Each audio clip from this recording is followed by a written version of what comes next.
Assalamualaikum warahmatullahi wabarakatuh. Ini ada tulisan analisis yang tajam tentang siapa Luhut Binsar Panjaitan sebenarnya di panggung politik nasional kita. Judulnya adalah Panggung Politik Karya Luhut, ditulis oleh Smith Al-Hadar, penasihat Institute for Democracy Education (ID). Menko Marves itu adalah maritim dan investasi. Luhut Binsar Panjaitan adalah tokoh luar biasa dalam tanda petik. Panggung politik nasional yang tersaji di depan kita hari ini adalah karyanya. Peran Jokowi pun diatur oleh Jenderal Purnawirawan ini. Kebetulan Jokowi menikmatinya meskipun harus merelakan kekuasaannya pada Luhut Binsar Panjaitan. Toh, menurut anggapannya, semua yang dilakukan Luhut akan bermuara pada kepentingan dan kemuliaannya. Sebagai sutradara, setiap aktor di atas panggung hanya berakting sesuai arahan Luhut. Kasarnya mereka adalah aktor ciptaannya. Prabowo, Ganjar, Muhaimin, Zulhas, dan Erlangga Hartarto tak punya daya untuk berimprovisasi. Mengapa demikian? Jawabannya sederhana, adalah Luhut ingin menguasai panggung selama mungkin, kalau bisa seumur hidup. Kekuasaan adalah kenikmatan tiada tara yang sudah lama diimpikan Luhut dan kini ada dalam genggamannya. Sejatinya panggung ini milik rakyat yang dipercayakan kepada Jokowi untuk mengelolanya. Sayang, rakyat memberikan wewenang kepada orang yang salah. Panggung ini terlalu besar dan terlalu megah untuk dikelola seorang Jokowi yang tidak punya kapasitas moral dan tidak punya kapasitas intelektual untuk itu. Tapi karena pengelola panggung adalah orang yang mendapat penghormatan yang tinggi dari rakyat, yang mengira mereka akan sejahtera dituntun Jokowi, ia terima mandat itu.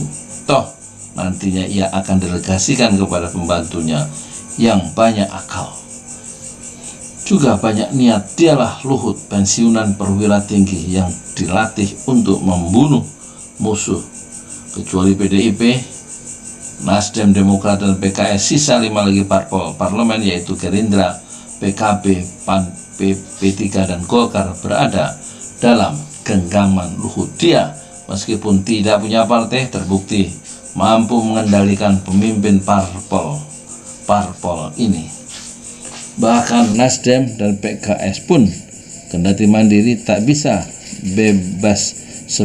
bisa sebebas-bebasnya bermanuver karena harus memperhitungkan kemungkinan respons Luhut. Toh Nasdem khususnya adalah parpol koalisi pendukung pemerintahan Luhut dalam tanda petik. Terbata-batanya Nasdem, Demokrat, dan PKS membangun koalisi yang hingga akhir ini belum mantap tidak bisa lepas dari pengaruh Luhut. Sepanjang yang kita ketahui, Nasdem dan PKS dirayu, ditekan, bahkan mendapat ancaman dari Luhut untuk tidak mencapreskan Anies Baswedan. Beruntung Surya Paloh gigih menolak masuk dalam permainan Luhut. Hubungan Paloh-Luhut memang tak harmonis. Bahkan sejak awal dia meminta Jokowi tidak memasukkan Luhut ke dalam kabinet. Kesulitan PDIP yang hingga hari ini belum juga menetapkan capres yang diusung tak juga bisa dipisahkan dari realitas panggung politik ciptaan Luhut Binsar Panjaitan. Koalisi Kebangkitan Indonesia Raya, Gerindra, dan PKB yang mestinya menjadi habitat politik yang nyaman bagi PDIP karena kesamaan visi dan misi, tak dapat didekati PDIP karena ada tangan Luhut di sana. Ketua Umum Gerindra Prabowo Subianto dan Ketua Umum PKB Muhaimin Iskandar adalah orang-orang Luhut.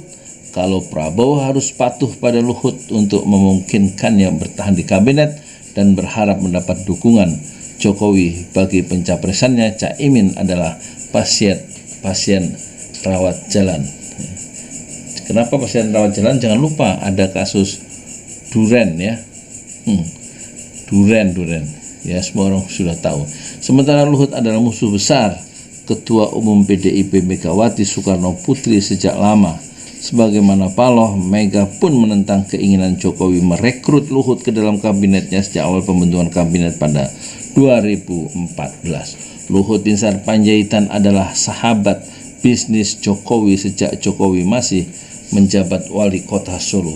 Penentangan Mega dan Paloh terhadap Luhut mengisyaratkan dua hal. Pertama, mereka sangat mengenal watak Luhut yang ambisius.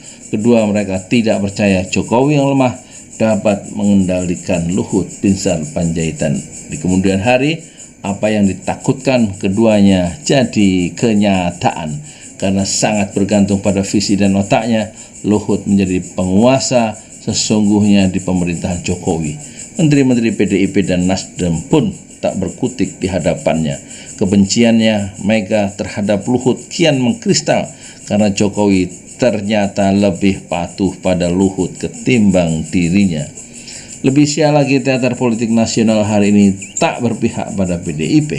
Kalau saja partai ini punya aspiran capres sendiri dengan elektabilitas tinggi, mungkin saja ia mencapreskan kadernya tanpa perlu berkoalisi dengan parpol lain yang di luar Nasdem, Demokrat, dan PKS telah dicemari tangan Luhut. Sementara faktanya, elektabilitas Puan Maharani yang sudah lama dipersiapkan Mega untuk kelak menduduki jabatan RI 1 atau RI 2 hingga kini masih jeblok. Padahal waktu untuk meningkatkan elektabilitasnya tinggal sedikit.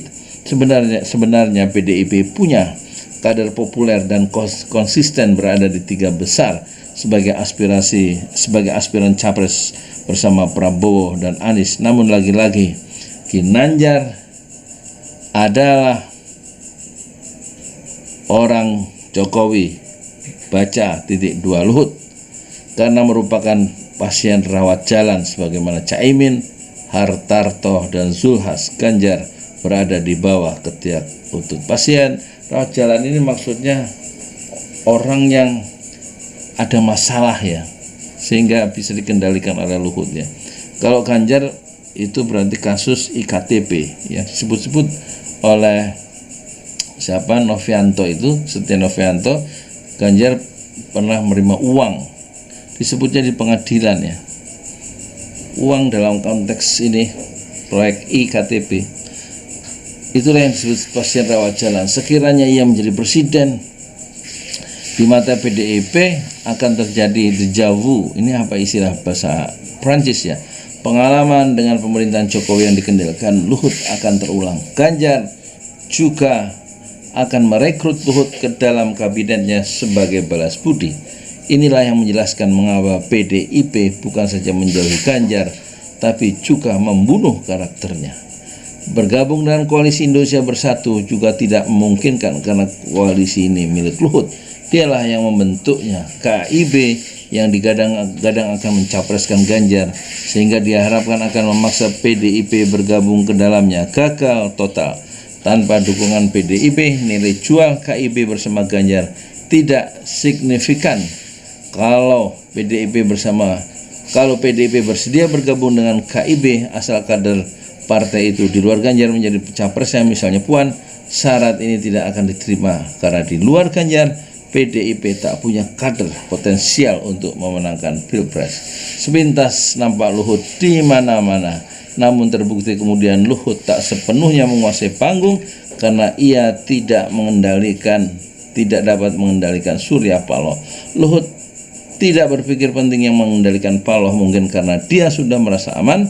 Selain tidak mudah menundukkan tokoh ini, tentunya ia tidak membayangkan suatu hari Surya Paloh akan berpaling ke Anies yang pada Pilgub DKI 2017 Nasdem mendukung Ahok bukan Anies. Terlebih sebelumnya Nasdem yang memiliki media arus utama ikut mengamplifikasi Anies sebagai pengusung politik identitas. Nasdem tak punya pilihan karena Anies satu-satunya aspiran capres potensial yang berada di luar orbit Luhut. Pada saat yang sama, Setelah 5 tahun memimpin Jakarta, tuduhan politik identitas tidak terbukti. Kinerja Anies di Jakarta malah sangat mengesankan. Dia pun menjadi masyhur di seluruh Indonesia dan disambut komunitas internasional. Duet Luhut Jokowi dalam menekan Surya Paloh untuk membuang Anies hingga hari ini tidak berhasil. Tidak seperti Nasdem, ruang manuver PDIP tidak banyak karena kesalahannya sendiri, yakni mengharamkan berkoalisi dengan Demokrat dan PKS berdasarkan pada alasan yang sumir dan trivial. Tak heran Mega menentang Demokrat dan PKS masuk ke dalam parpol koalisi pendukung pemerintahan Jokowi. Bagaimanapun kesalahan Mega ini kini terbukti secara tidak disengaja membuat skenario Luhut tidak bisa berjalan sempurna. Dengan menjadi oposisi, Demokrat dan PKS tidak dikendalikan Luhut. Panggung politik settingan Luhut yang cacat, kesalahannya sendiri yang dibuat Mega, dan kepiawaian Surya Paloh memainkan jurusnya, menghadirkan drama politik nasional yang menegangkan yang berpotensi menjadi bumerang bagi Luhut Binsar Panjaitan. Ketidaksempurnaan settingan Luhut inilah yang kini kita lihat bagaimana ia berusaha memperpanjang jabatan presiden yang diikuti berbagai usaha menjegal Anies Baswedan. Laki-laki Luhut belum atau mungkin tidak akan pernah berhasil karena upaya pertama dihadang Mega, sementara usaha kedua dimentahkan oleh Surya Paloh. Bagaimana akhir kesudahan drama ini? Tidak ada seorang pun yang tahu, bahkan tidak ada seorang pun yang tahu bagaimana akhir kesudahan drama ini. Tidak ada seorang pun yang tahu, bahkan Luhut, Mega, dan Paloh pun tidak tahu. Penyebabnya apa? Penyebabnya karena ada faktor penentu yang tidak mereka kuasai, yaitu rakyat. Rakyat, sekali lagi rakyat. Aspirasi rakyatlah yang berperan mengendalikan batas-batas ruang manuver mereka. Politik nasional masih dinamis, tetapi ruang manuver Mega menjadi lebih sempit dengan ketiadaan aspiran capres yang menjanjikan. Peluang Luhut sebagai bidan yang akan melahirkan pemerintahan mendatang dengan bayi yang diharapkannya juga menyempit. Sebaliknya, situasi dan kondisi ini rupa-rupanya menguntungkan Anies Baswedan. Kalau nanti koalisi perubahan tetap mantap pada komitmen mengusung Anies hingga hari pendaftaran Capres-Cawapres, sedangkan koalisi parpol lain muncul dengan aspiran Capres yang kini digadang-gadang kemenangan Anies berada di depan mata. Tetapi harus tetap diingat bahwa Luhut adalah politisi yang banyak akal, powerful, dan nekat. Dia adalah orang yang tidak siap menghadapi kekalahan karena itu akan dilihat sebagai pukulan pada harga dirinya. Artinya penundaan pemilu dan penyingkiran Anies bisa saja terjadi. Artinya penundaan pemilu dan penyingkiran Anies bisa saja terjadi. Turbulensi sosial politik yang mungkin tercipta sebagai akibatnya justru bisa merupakan hal yang diinginkan Luhut untuk menjustifikasi pembatalan pemilu.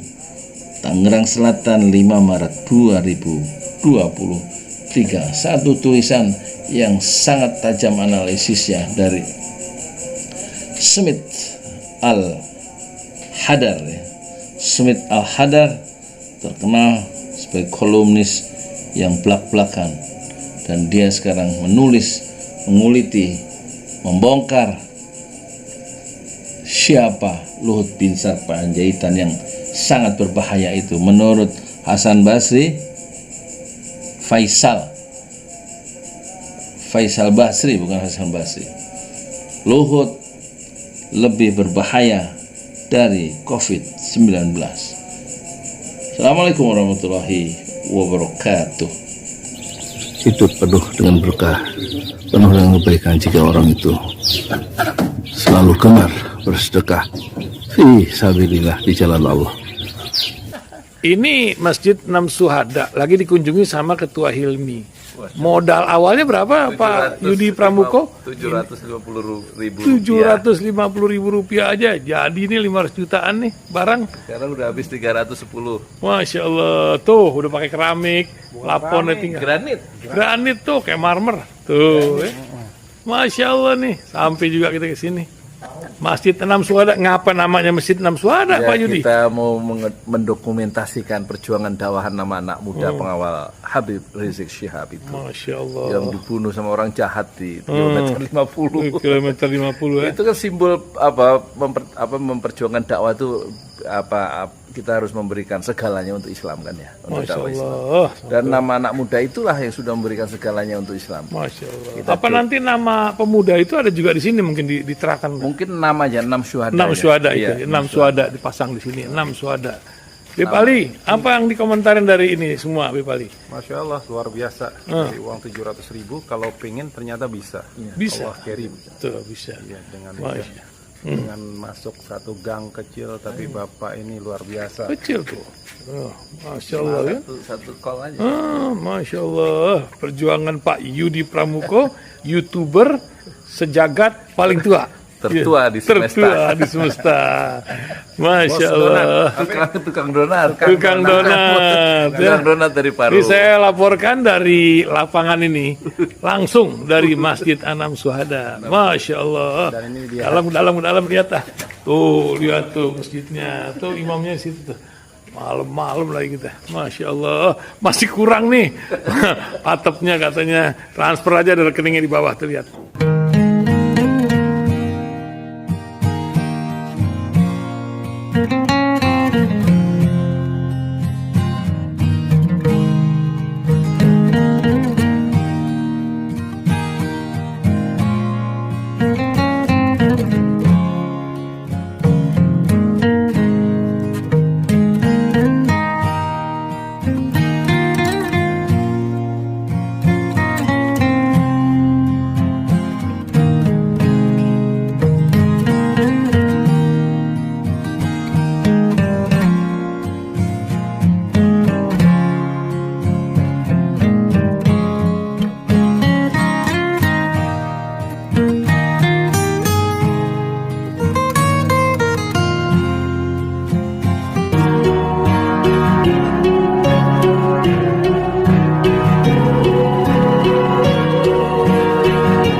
Out of your mouth you wish someone else I